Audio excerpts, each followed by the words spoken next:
This is News Around the Globe.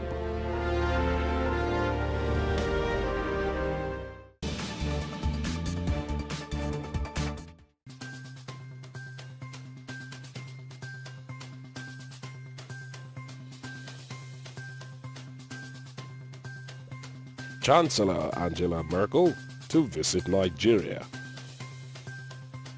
Angela Merkel, Chancellor of Germany, will on Wednesday the 29th of August tour 3 West African countries, paying visits to Senegal, Ghana, and Nigeria.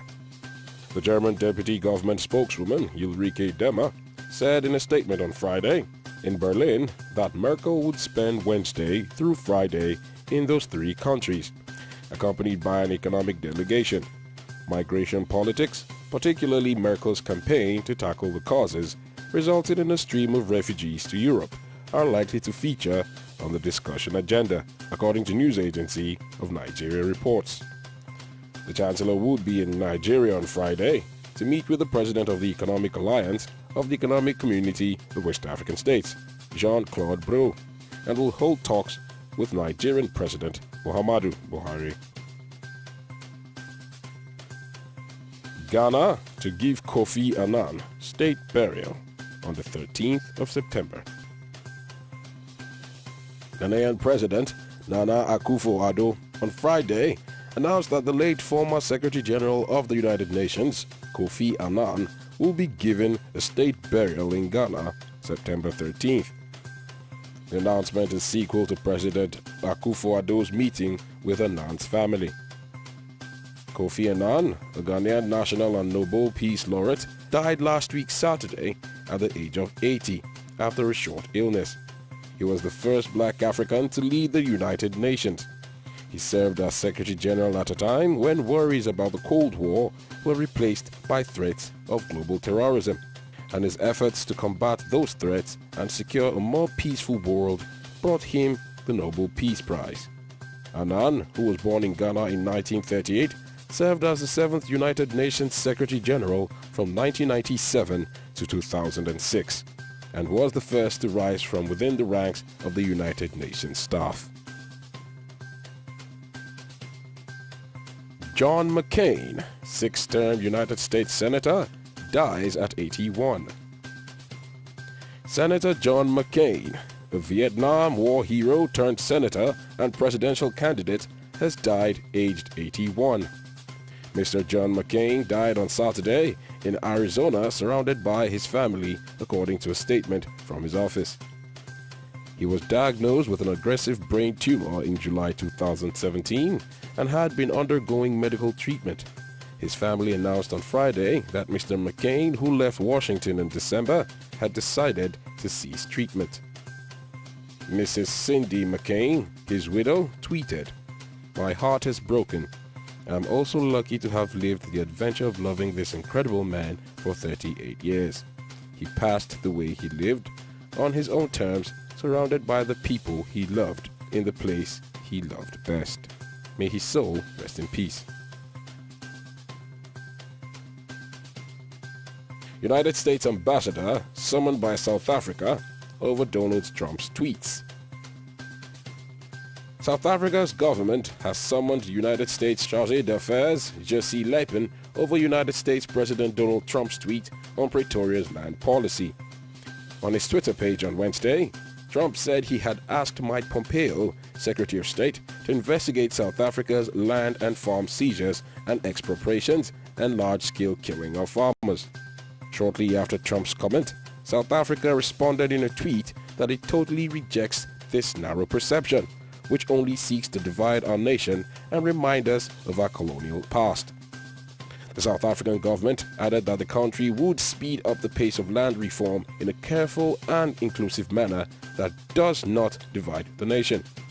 Early this month, President Cyril Ramaphosa announced that the ruling African National Congress, ANC, was moving ahead with plans to alter the constitution in order to allow the expropriation of land without compensation, as white South Africans still owned most of the country's land nearly a quarter of a century after the collapse of the apartheid system in South Africa.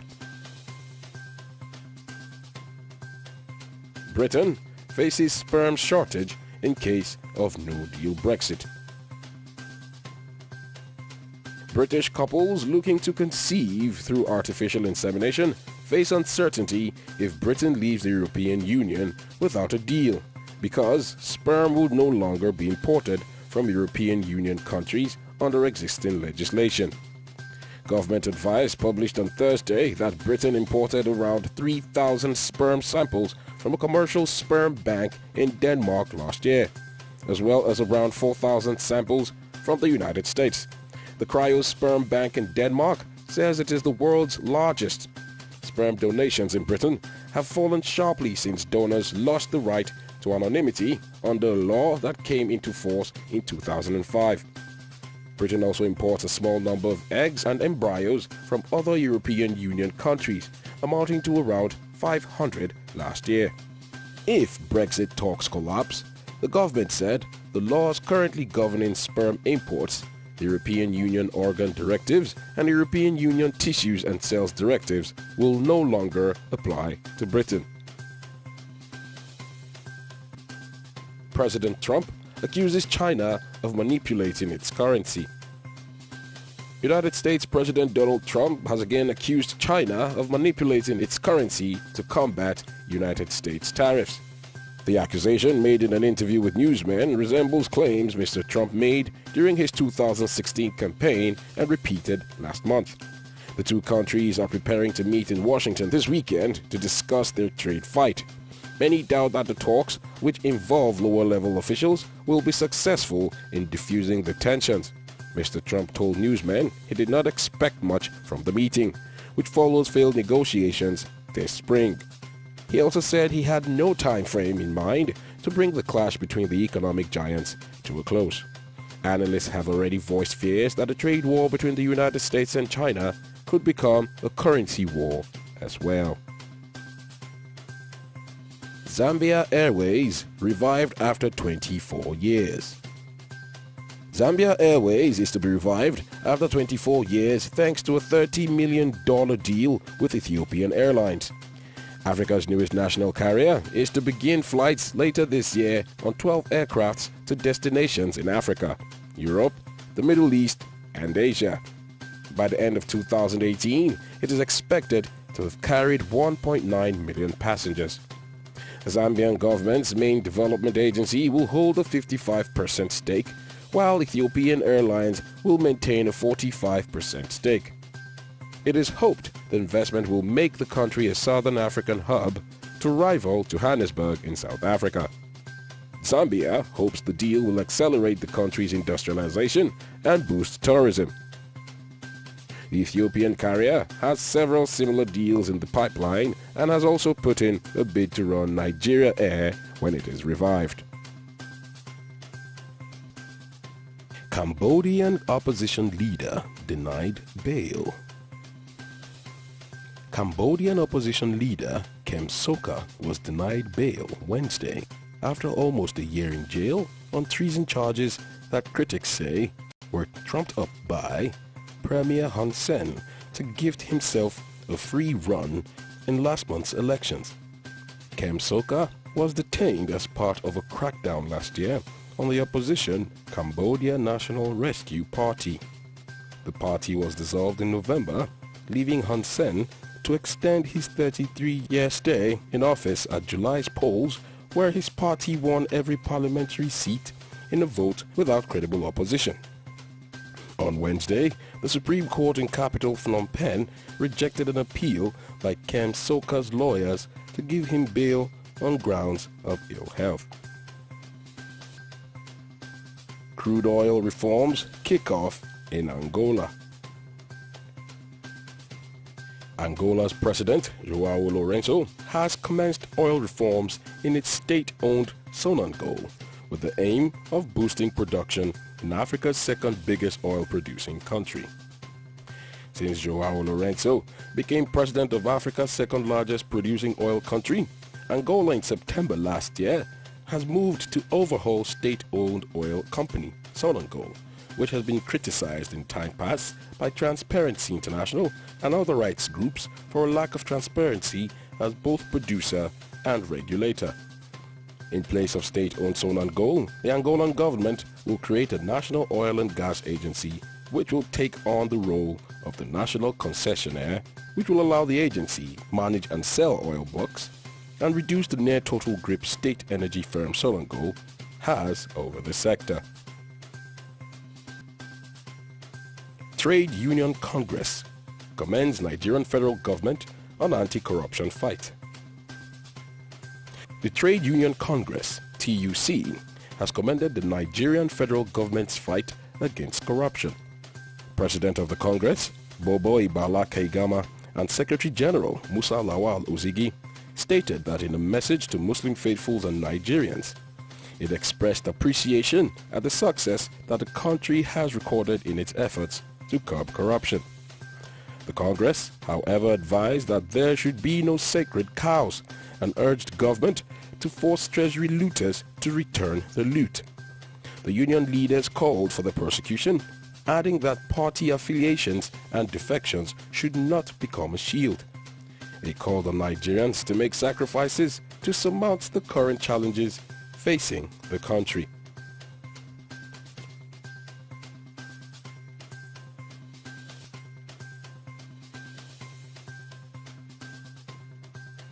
Hurricane Lane grows as it heads towards Hawaii. Hurricane Lane has grown to a Category 5 storm as it approaches Hawaii with potential for torrential rain, flash flooding, and landslides according to forecasters. As per the latest models, the center of Lane will move very close to or over the main Hawaiian Islands from Thursday through Saturday, according to the National Weather Service's Central Pacific Hurricane Center in Honolulu. The storm was sparking maximum sustained winds of 160 miles per hour. Starting Wednesday night, it was forecast to dump 10 to 15 inches of rain, with isolated amounts greater than 20 inches over the Hawaiian Islands, according to the center. Bahrain stops issuing new visas to Qataris. Bahrain has stopped issuing new visas to Qataris, according to the Interior Minister said on Tuesday, in the latest salvo in the months-long feud between the Gulf states. The small island kingdom severed relations with Qatar in June last year at the same time as regional power Saudi Arabia and its allies Egypt and the United Arab Emirates. But it has continued issuing some visas to citizens of the Emirate, which lies just 40 kilometers away on the mainland of the Arabian Peninsula. The ministry said that only Qatari students studying in Bahrain would be exempt from the new measures and visas already issued would remain valid. Kerala floods leaves 1 million people in India displaced. Nearly 400 people have died and thousands remain stranded by the worst flooding in the Indian state of Kerala in a century. More than 1 million people have been displaced, many of them taking shelter in thousands of relief camps across the state. As the monsoon rains begin to ease, efforts are being stepped up to get relief supplies to isolated areas. In other parts, the hard work of cleaning up is underway. President Donald Trump accused of directing hush money. United States President Donald Trump's former lawyer, Michael Cohen, has pleaded guilty in a New York court to violating campaign finance laws. He said he had done so at the direction of the candidate for the principal purpose of influencing the election. The admission was related to hush money paid to Mr. Trump's alleged mistresses. Mr. Trump has not commented. In May, he admitted reimbursing Cohen for paying one of the women, having earlier denied any knowledge of it. 51-year-old Mr. Cohen admitted 8 counts on Tuesday, including tax and bank fraud, in a plea deal with prosecutors, which may see his prison sentence reduced from 65 years to 5 years and 3 months. Clearly referring to Mr. Trump, Cohen said he had been directed by a candidate for federal office to break federal election laws. Cohen pleaded guilty to counts of tax evasion, making false statements to a financial institution, willfully causing an unlawful corporate contribution and making an excessive campaign contribution at the request of a candidate or campaign. Sentencing was set for 12th December and he was released on bail of $500,000. Russia to deliver S-400 missiles to Turkey in 2019. Russia will begin S-400 missile system deliveries to Turkey in 2019, a year earlier than previously announced. The move comes amid the growing rift between Turkey and its NATO allies in the West. The contract on the S-400 to Turkey is being executed within the agreed timeline, according to Alex Mikheyev, chief of Rosoboron Export, Russia's state weapons exporter. In 2019, we will begin to fulfill this contract. Interfax news agency cited him as saying this on Tuesday. Australian Prime Minister battles cabinet rebellion over leadership. 10 government ministers in Australia have offered to resign following a failed bid to oust Prime Minister Malcolm Turnbull as party leader. Mr. Turnbull narrowly won an internal party leadership vote on Tuesday, but is now likely to face a second challenge. He accepted the resignation of his challenger, Home Affairs Minister Peter Dutton, and one other minister. Mr. Turnbull is under pressure because of a long run of poor polling and a divisive energy policy. His centre-right coalition will face a general election by May next year, after recently losing a key by-election in Queensland. Aside from Mr. Dutton, those who offered resignations included 3 senior ministers in Mr. Turnbull's 23-member cabinet, according to Australian media. The opposition Labour Party has accused the government of being in chaos.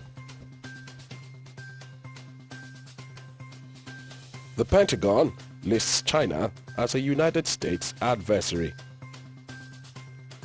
The United States Department of Defense has declared that China is certainly an adversary of the United States, highlighting China's military developments and also addressing the arch adversary government approach to competition. Pentagon, in a report to Congress, which detained China's growing military, economic power, examined the trends in Chinese military development. It, however, added that China is not an enemy. Congress mandated the report titled Military and Security Developments Involving the People's Republic of China, Pentagon said. China's economic development is fueling extraordinary changes in relationships it maintains around the world. Nigerian President Buhari marks Salah with National Youth Service Corps members treks 800 meters for Eid al-Kabir. President Muhammadu Buhari on Tuesday marched the Eid al-Kabir in his hometown of Daura with trademark features, celebrating with National Youth Service Corps members posted to the town after trekking 800 meters from the praying ground. Buhari had joined the Emir of Daura, Alhaji Umar Farouk, and other Muslim faithfuls to observe the Eid prayers at Kofar Arewa Eid ground. President Buhari had the honor of performing the symbolic slaughtering of the ram at the Eid ground, signifying total obedience to the will of Allah as exemplified by Prophet Ibrahim. Zimbabwean court hears appeal against election result. The Constitutional Court in Zimbabwe will Wednesday hear an opposition petition seeking to overturn the presidential election result in a legal challenge seen as unlikely to succeed despite allegations of vote fraud. The Movement of Democratic Change, MDC, has accused the ruling ZANU-PF party and the Election Commission of rigging the July 30th vote, Zimbabwe's first poll since the ousting of Robert Mugabe last year. Mugabe's successor, Emerson Mnangagwa, won with 50.8% of the vote, just enough to avoid a runoff against the MDC's Nelson Chiamasa, who scored 44.3%. According to Chiamasa, we have a very strong case and we're going to reverse the electoral fraud. We are going to defend your vote, our vote, the people's vote. We have no doubt that victory is certain. Mnangagwa, who has vowed to turn around Zimbabwe's ruined economy, hoped the elections would draw a line under Mugabe's repressive 37-year rule. The election campaign was more open than previous votes, but was marred by the army opening fire on protesters, killing 6, allegations of vote rigging, and a crackdown on opposition activists. Ryanair announces deal with Irish Union. Ryanair on Thursday said it has reached agreements with an Irish union representing pilots in a move that could end strike action that has resulted in cancelled flights across Europe. Ryanair today, which is Thursday, confirmed that overnight it had reached agreements with Forsa Union and its Irish Pilots Committee on behalf of Republic of Ireland-based pilots. Reports said that the union had recommended that the pilots back the deal, of which no details were disclosed. Ryanair will take these proposals to its board in due course after the Irish-based pilots have voted on this signed agreement, according to the tweet from Ryanair. The mediator has asked both sides to refrain from further comment until the ballot has concluded, and we will respect his wishes, Ryanair continued. Earlier this month, Ryanair pilots across Europe staged a coordinated 24-hour strike to push their demands for better pay and conditions, plunging tens of thousands of passengers into transport chaos at the peak of the busy summer season. Nigerian federal government to adopt methanol fuel technology. The federal government is considering the utilization of methanol fuel technology to generate electricity and expand the chemical industry. The Minister of Science and Technology, Dr. Ogbonnaya Onu, made this known during the inauguration of the Technical Committee on Methanol Fuel Technology Implementation Program in his office in Abuja. Dr. Ogbonnaya said, "The adoption of methanol will revitalize our weak industrial base, as many chemicals will be produced by industries through its exploitation." He stated that 25% of the natural gas that is being flared in the country pose health risks and affects negatively the social life of the people who live close to the site of crude oil production, and also that the gas can be harvested and converted into methanol for industrial use as well as fuel production, adding that it will boost power supply. Create wealth and employment opportunities in the country. He also charged members of the committee to hold wide consultations with relevant stakeholders within and outside the country and come up with workable blueprints for methanol program implementation. The United States brings in new tariffs against China. United States President Donald Trump's trade war against China has moved up a gear as it brings in a 25% tax on a second wave of goods worth $16 billion. The move ratchets up the dispute, which began in July. The United States imports far more goods from China than it exports to it. There are fears that more tariffs could cause further damage to companies and consumers. Goods affected this time include motorcycles and aerials. Meanwhile, China immediately imposed retaliatory taxes on the same value of United States products. These will cover U.S. goods including coal, medical instruments, cars, and buses. China also says it plans to file a fresh complaint against the tariffs at the World Trade Organization, which adjudicates in global trade disputes. China's Commerce Ministry warned of a counterattack after Washington imposed the tariffs, saying it clearly suspected the United States of violating WTO rules. It filed an initial complaint at the WTO in July as Mr. Trump imposed his first round of tariffs. The tit-for-tat tariffs comes as officials from the United States and China hold low-level talks in Washington, but hopes are not high that they will bring the dispute to an end. President Donald Trump insists hush money was legal. United States President Donald Trump has insisted that payments to 2 women who say he had affairs with did not break election campaign rules. It comes after his ex-lawyer Michael pleaded guilty to violating laws during the 2016 presidential election over his handling of the hush money. Interviewed by Fox and Friends, Mr. Trump said the payments had come from him personally, not from his campaign. He has in the past denied knowing about one of the payments altogether. Mr. Trump also accused Cohen of making up stories to receive a lighter sentence. United Kingdom to publish no-deal Brexit. Ministers say publication of the first batch of documents will tackle what they call hair-raising scare stories about a no-deal Brexit. They say reaching a deal with the European Union is the overriding priority, but we must be ready to consider the alternative. The European Union has already produced 68 notices on Brexit preparedness. Labour said a no-deal outcome would be catastrophic and a complete failure by the government to negotiate for Britain. The party's Brexit spokesman, Sir Keir Starmer, told newsmen that the government was now moving into panic mode and the latest advice would not reassure anyone. The United Kingdom is due to leave the European Union in March 2019, but the future relationship between the two sides are yet to be agreed. In recent weeks, there have been more warnings about what a no-deal outcome might mean for the UK.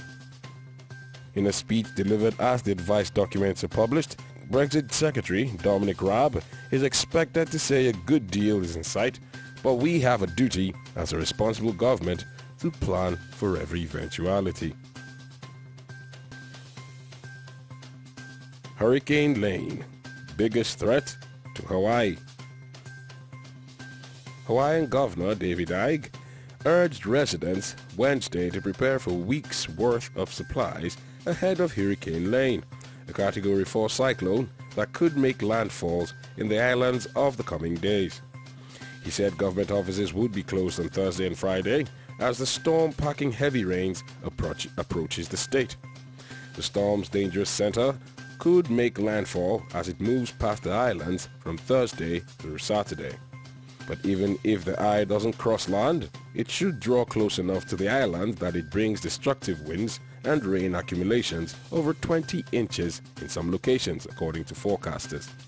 They also said the storm was moving to the west-northwest but was expected to make a harder turn towards the northwest and north-northwest over the next 24 hours. South Africa rejects Donald Trump's tweets on farmer killings. South Africa has accused the United States President Donald Trump of seeking to sow division after his tweet referring to the large-scale killing of farmers. He said he had asked his Secretary of State to look into the matter of seizing land from white farmers. South Africa's presidential spokeswoman said Mr. Trump was misinformed. Last month, South Africa said it would go ahead with plans to amend the constitution, allowing land to be expropriated without compensation. The redistribution of land was a fundamental principle of the governing African National Congress (ANC) during its struggle against white minority rule. For 24 years since apartheid ended, white people, who make up just 9% of the population, own 72% of the farmland held by individuals, according to government figures. Saudi Arabia insists it is committed to Aramco float despite reports. Saudi Arabia has denied reports that it cancels its plans to sell shares in state oil giant Aramco. Reuters earlier reported that a group of financial advisors had abandoned a plan to sell 5% of the firm. The news agency quoted a source suggesting the decision was taken some time ago but was not being announced. Saudi Arabia's energy minister said the government will proceed with the flotation, which has been billed as the largest ever. The government remains committed to the IPO of Saudi Aramco as at the time of its choosing, when conditions are optimum.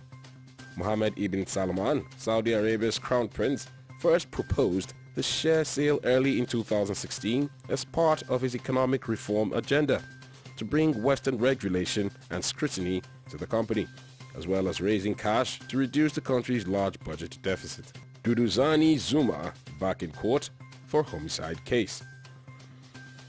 Duduzani Zuma, the son of former President Jacob Zuma, is expected back in the Randburg Magistrates Court on Thursday to answer to 2 counts of culpable homicide. At his last appearance in July, the case was postponed for the disclosure of inquest proceedings and content of the docket.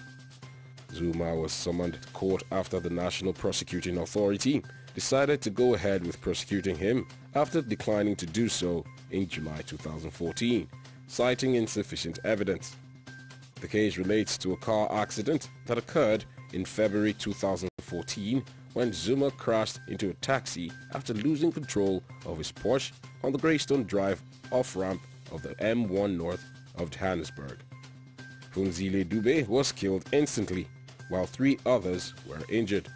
A second woman, Jeanette Mashaba, died a couple of weeks later. However, during the inquest, it was found that her death was not a result of the accident and that she died in hospital of natural causes. Media previously reported that Zuma denied any wrongdoing in both the culpable homicide case and the corruption case, which is being heard in the Johannesburg Commercial Crime Court. Zuma is charged with corruption, alternative conspiracy to commit corruption relating to an alleged 600 million rand offer made to former Deputy Finance Minister Mcebisi Jonas in 2016 by Ajay Gupta in Zuma's presence. Nigerian President Buhari to commission $250 million brewery in Ogun State. President Muhammadu Buhari will on Tuesday next week inaugurate the $250 million state-of-the-art brewery in Ogun State. The brewery, said to be the biggest in West Africa, is located at Kilometer 3 Flowergate Industrial Scheme along the Abeokuta-Shagamu Expressway. The plant is the brewer's 4th brewery in Nigeria, after those in Ilesha, Onitsha, and Port Harcourt. About 90% of the company's raw materials will be sourced locally, adding that it had already employed 300 staff. The plant manager said the brewery would have significant multiplier impact on the value chain with Ogun State and its environs, as well as provide direct and indirect employment for the people, and also support Nigeria's foreign direct investment aspiration. Ugandan Member of Parliament rearrested shortly after being released. The Ugandan MP and pop star Bobby Wine has been charged with treason in a civilian court shortly after he was released from a military court. Mr. Wine, whose real name is Robert Kyagulanyi, was immediately rearrested after being released. His lawyers say he has been assaulted in detention, which the military and President Yoweri Museveni deny. He was detained along with 30 others ahead of last week's by-election in the northwestern town of Arua. The arrests have raised tension across the country and sparked protests. Police have sealed off the homes of a number of opposition politicians, and high-profile opposition figure Kizza Besigye has been arrested in the capital Kampala. Locals shut down construction of Saudi military base in Yemen. The community in southeast Yemen has shut down construction of a Saudi military base in the area. It is one of the growing number of Saudi-funded infrastructure projects springing up in Yemen, which has been devastated by years of war. But local people are skeptical of Saudi's motives. Locals are protesting against the base amidst growing suspicions that new Saudi-funded infrastructure projects aim to boost Riyadh's tarnished image. Knife man in Paris kills 2 in suburb attack. A knife man has stabbed 2 people to death and injured another on a street in a Paris suburb before reportedly being killed by police. Officers shot the suspected attacker after he allegedly threatened to kill them, shouting Allahu Akbar. The incident occurred in run-down suburb of Trappes, close to Versailles. France has been on constant alert for jihadist terrorist attacks since the Paris attacks of 2015. Trappes is known for gang violence and poverty. It also has Islamists among its large Muslim population, with 50 local people suspected of having left France to fight for the Islamic State group in Syria and Iraq, according to security sources quoted by news agencies.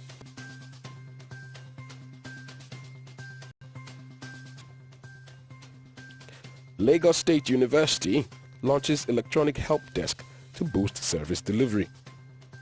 The Lagos State University, LASU, has launched an e-help desk to process requests from its internal and external publics online to improve service delivery. The Dean of the Faculty of Science in the university, Professor Benjamin Aribisala, told news agencies that 20 workers drawn from various units in the institution had been trained to man the desk. Aribisala said the people were trained to use the LASU e-help desk software, which was developed by the Faculty of Science as part of its research effort to serve the university stakeholders better.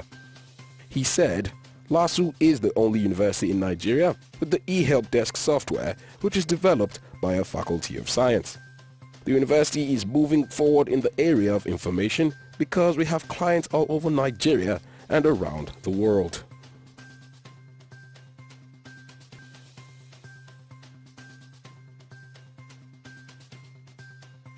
Average salt consumption, safe for your heart, study reveals. A new study has shown that an average salt consumption, which is between 1.5 teaspoons daily, will not constitute a health risk, but it adds that a quantity that exceeds 5 grams or 2.5 teaspoons of salt may be quite dangerous for the heart. The study, which was conducted at the McMaster University, Ontario, Canada, also showed that even for those who consume too much salt, the health risk will be eliminated if people improve the quality of their diets by eating fruits, vegetables, dairy foods, potatoes, and other potassium-rich foods. The authors of the research focused on 94,000 people aged between 35 and 70 for an average of 8 years in some communities from 18 countries around the world, and found there was an associated risk of cardiovascular disease and strokes only where the average intake was greater than 5 grams of sodium a day. According to ScienceDaily.com, China is the only country in the study where 80% of communities had a salt intake of more than 5 grams a day. In the other countries, the majority of the communities had an average salt consumption of 3 to 5 grams of salt. The first author of the study, Andrew Monte, said, "The World Health Organization recommends the consumption of fewer than 2 grams of sodium chloride, that is, 1 teaspoon of salt a day, as a preventative measure against cardiovascular disease, but there is little evidence in terms of improved health outcomes that individuals ever achieve at such a low level." Mente added that the American Heart Association did recommend even less than 1.5 grams of salt a day for individuals at risk of heart disease. World Health Organization: dramatic increase in measles infections in Europe. Measles outbreaks have killed at least 37 people in the European region so far this year. The European branch of the World Health Organization warned this on Monday, according to the European branch of the World Health Organization. The health agency said more than 41,000 children and adults were infected with the highly contagious disease between January and June, well above the number of total cases in any other year over the past decade. The Copenhagen-based body said a main reason for the surge in infections was a drop in routine immunization coverage among marginalized groups in some countries. According to Susanna Jacob, WHO Regional Director for Europe, "We are seeing a dramatic increase in infections and extended outbreaks, and we call on all countries to immediately implement broad, context-appropriate measures to stop further spread of the disease. Good health for all starts with immunization." France, Georgia, Greece, Italy, Russia, Serbia, and Ukraine all recorded more than 1,000 measles cases in the first half of 2018. Ukraine was hardest hit, with 23,000 infections. The most fatalities were reported in Serbia, where 14 people died.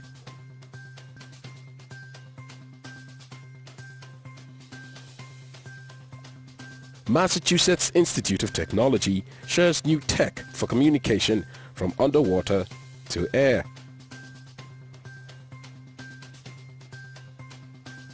On Tuesday, MIT Media Lab shared new technology for communication from underwater to the air, a feat not previously possible. That was because submerged submarines cannot wirelessly communicate with an airplane. The communication mediums don't match up. Submarines use sonar, while airplanes use radio signals, cellular or GPS. Sonar signals reflect off the water surface without breaking through, and radio signals don't travel well through water. But Massachusetts Institute of Technology has the answer. Using an underwater transmitter, researchers sent a sonar signal to the surface of a swimming pool, causing tiny vibrations. These were picked up by a sensitive radar that decoded the ones and zeros that were transmitted as vibrations. The system is a milestone, according to co-author of the research paper, Fadel Adib, an assistant professor in the Media Lab. Facebook and Twitter exposes fake accounts. Twitter and Facebook say they have suspended or removed accounts linked to Iran and Russia over inauthentic or manipulating behavior. More than 650 Facebook pages and groups were said to have been identified as misleading, according to founder and chief executive Mark Zuckerberg. Meanwhile, Twitter said it suspended 284 accounts with apparent links to Iran. It comes a day after Microsoft said it had thwarted Russian cyber attacks against United States conservative groups. On Tuesday, Facebook said it had discovered multiple accounts that displayed inauthentic behavior linked to campaigns that originated in Iran and Russia following investigations that spanned many months. We ban this kind of behavior because we want people to be able to trust the connections they make, the company said in a statement. National Aeronautic Space Agency breaks its silence on asteroid heading for Earth.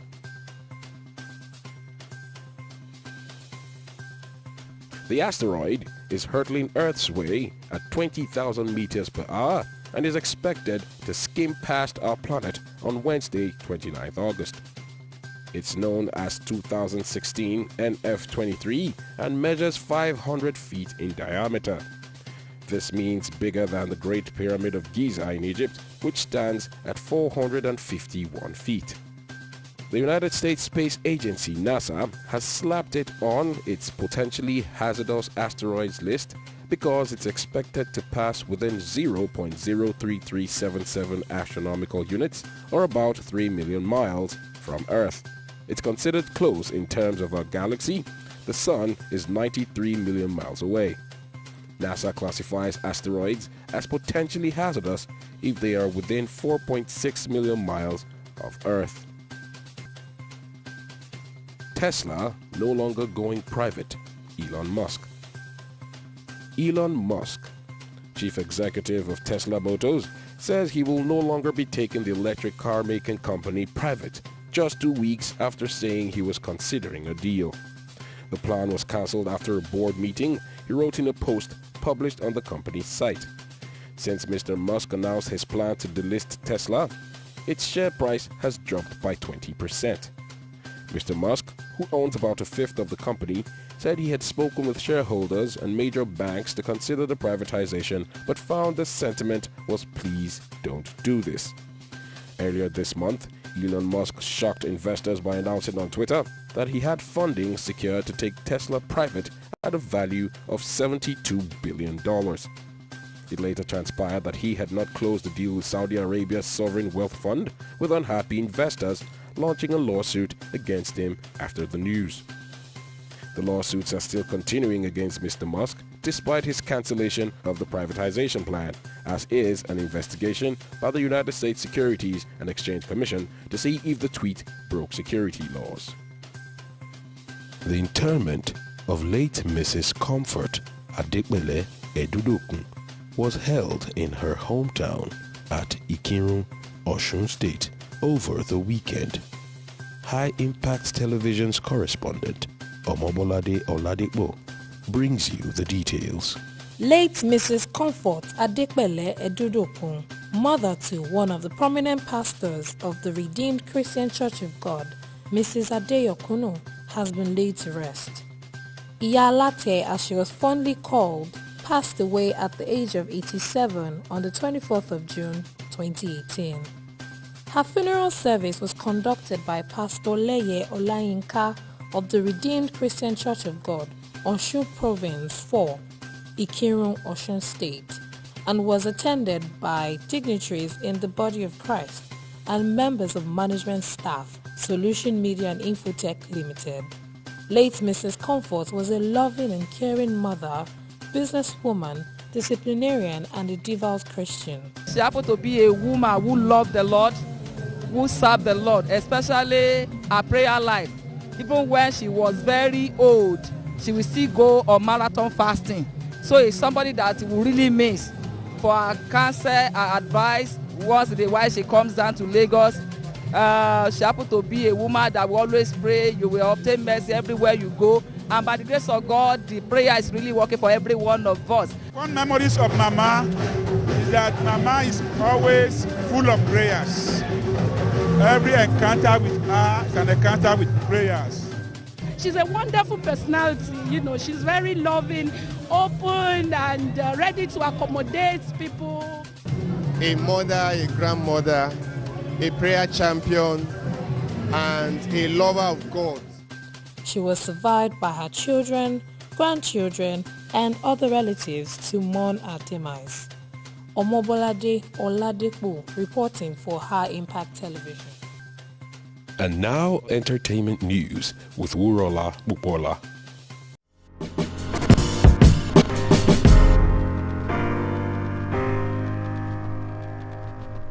On entertainment news, Nigerian artist nominated for Afrima.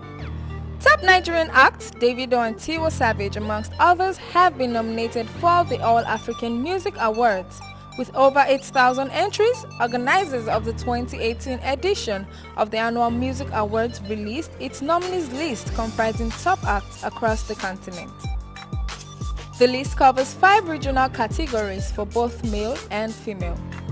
Other popular Nigerian artists who were nominated include Wizkid, Simi, DJ Spinal, and Olamide. Funke Akindele Bello and JJC Skills celebrate second wedding anniversary. Award-winning actress Funke Akindele Bello and her husband Abdul Rashid Bello, who is popularly known as JJC Skills, celebrated their second wedding anniversary few days ago. The couple had a private wedding at London in 2016. Taking to her social media page, Funke shared pictures showing all the beautiful moments they have shared and thanked him for always being there for her and supporting her career. Congratulations to Funke Akindele and her husband. Eagles overtake rank of biggest selling album. The box set of the Eagles' greatest hits has surpassed Michael Jackson's Thriller as the biggest selling album ever in the United States. According to a new ranking by the Recording Industry Association of America, the Eagles have sold 38 million units of their greatest hits, which is a compilation of the country rock group's first 4 albums, topping Michael Jackson's Thriller, which sold 33 million. Danny Boyle exits new Bond movie. Oscar-winning British film director Danny Boyle has exited the 25th James Bond movie over creative differences.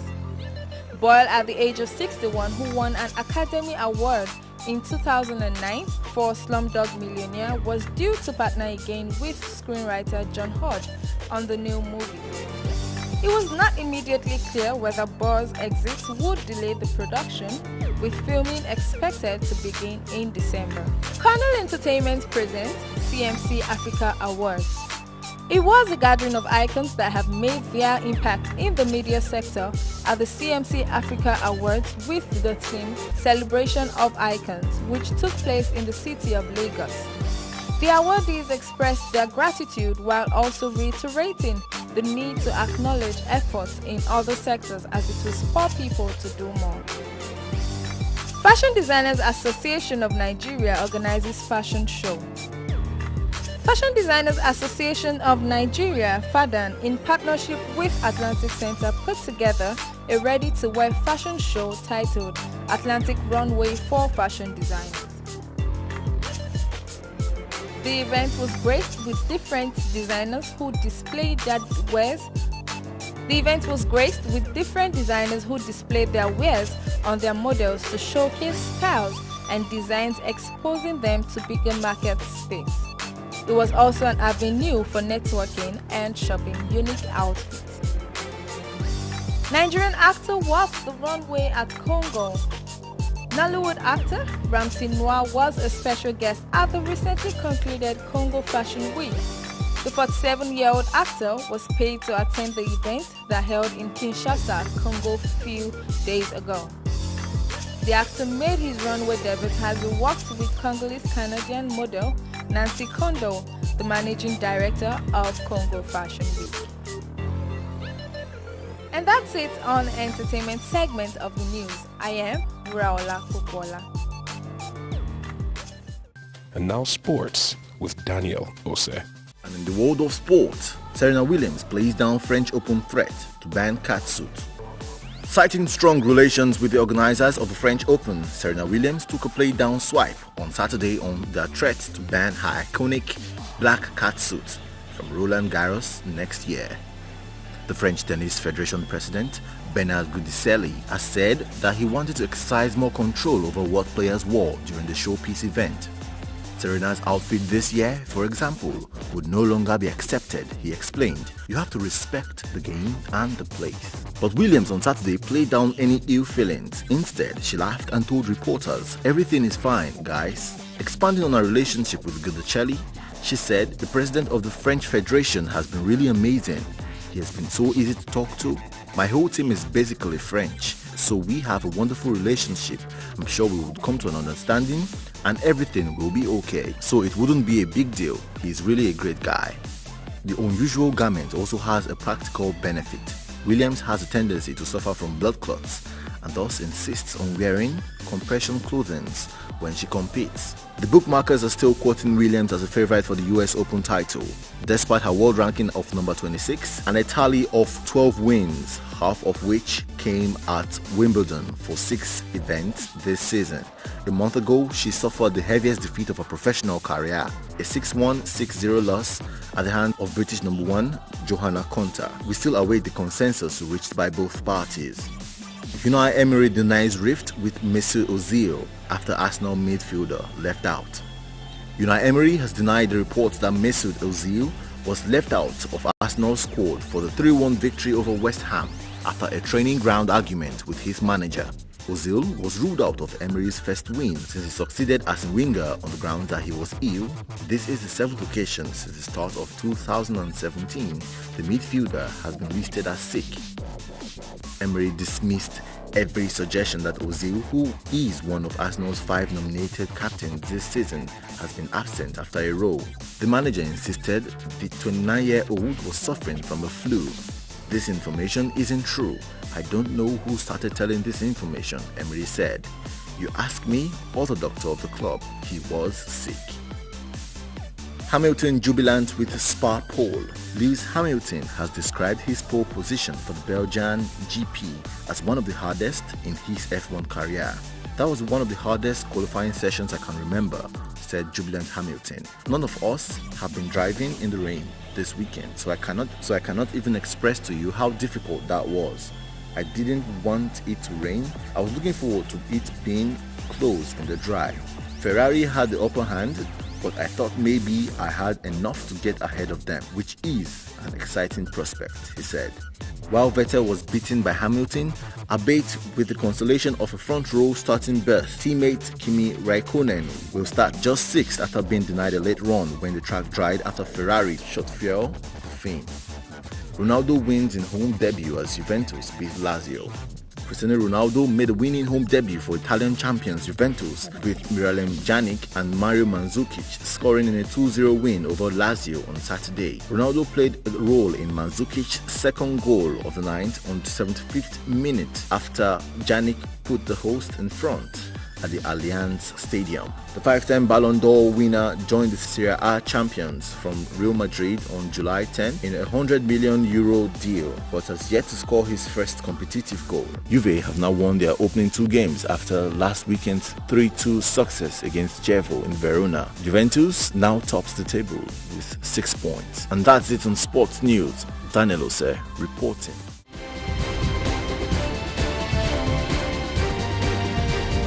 This is the news, and I am Chiedu Norbert Olabu.